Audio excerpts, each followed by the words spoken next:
गुरुवर, मेरा आज आपसे प्रश्न होने से ज़्यादा एक श्रावक का दर्द ज़्यादा है।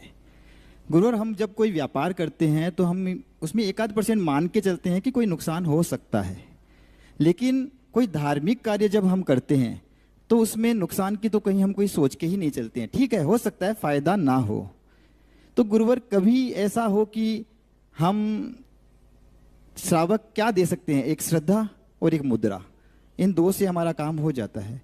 तो गुरुवर, हम कहीं कोई पंच कल्याण में मूर्ति स्थापना करें या कोई भी, जैसे आप पंच कल्याण करा रहे हैं, मैं मूर्ति स्थापना कर रहा हूं, अगर उस मूर्ति में कोई दोष है तो इसमें श्रावक का क्या दोष? बहुत अच्छी बात भैया।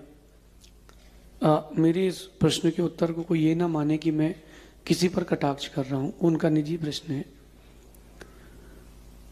जिन बिंब की स्थापना जब होती, मैं आपको आगम से बोलूंगा, अपने मन से नहीं बोलूंगा, ग्रंथ का नाम भी बता दूंगा।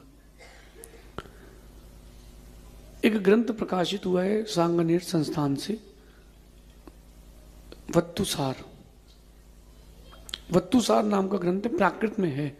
उसमें मंदिर, घर, जिनालय, प्रतिमा कैसी होना चाहिए इसका वर्णन है। एक देव शिल्प नाम का ग्रंथ है, एक वत्तु विद्या नाम का ग्रंथ है, आदि का विशुद्ध मती माता जी का प्रमाणित। उसमें इन सबके बारे में बड़ा अच्छा वर्णन है। मूर्ति की बात करूंगा मैं डायरेक्ट।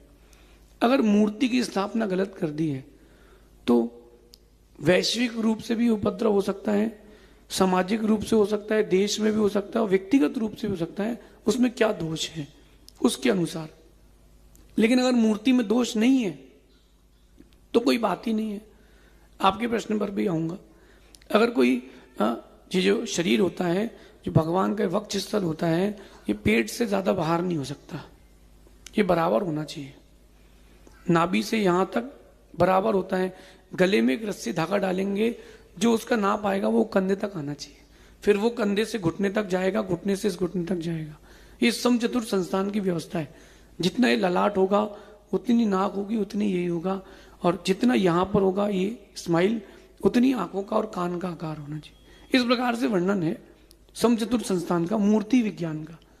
लेकिन अगर इस प्रकार से नहीं रखी गई है अथवा मूर्ति में लिंग आदि नहीं है, लिंग बहुत छोटा है, आजकल बहुत उटपटांग टाइप की भी मूर्तियां आ गई हैं, लिंग बहुत छोटा, मूर्ति बहुत बड़ी, तो इससे भी हानि होती, वंश परंपरा समाप्त हो जाती है। अब जैसे आप पूछ रहे हैं बिना बाल की, तो बिना बाल के भगवान भी रख सकते हैं, इसमें कोई बाधा नहीं है। केस वाले भी होते हैं, बिना केस के भी होते हैं। सिद्ध भगवान तो बिना केस के ही रखे जाते हैं। फिर भी अगर कोई बिना बाल के भगवान है तो उसका ऐसा कोई निषेध नहीं है, केस होना चाहिए अरियंत भगवान के, क्योंकि जब उनके केस लॉन्च भी होते हैं अरहंत भगवान के तो केस होंगे ही होंगे।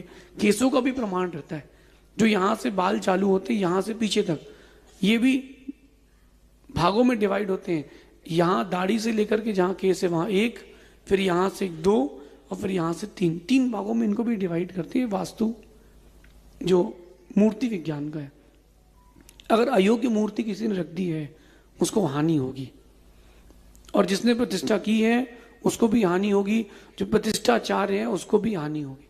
मैं जब भी भगवान रखता हूं एक एक मूर्ति को देख के ही रखता हूं, क्योंकि छोटी मोटी त्रुटि तो ठीक होती, कोई बात नहीं। छोटी मोटी त्रुटि मतलब कभी कोई जो पार्ट, जो नीचे, जो भगवान के नीचे प्रशस्ति लिखते हो पत्थर है, उससे कोई लेना देना नहीं। मूर्ति में कोई दिक्कत नहीं होना चाहिए।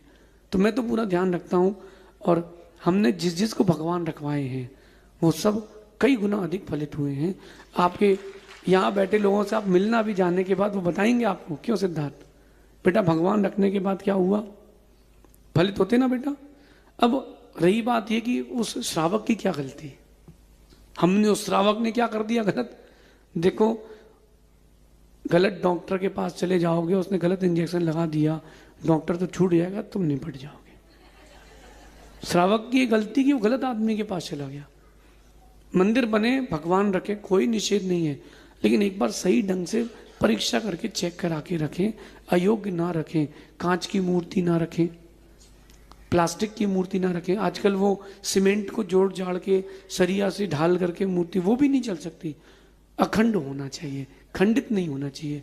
इस प्रकार से वर्णन है, और अच्छे से देख दाख के रखें तो ज्यादा अच्छा है, ऐसा समझिए। अगली जी की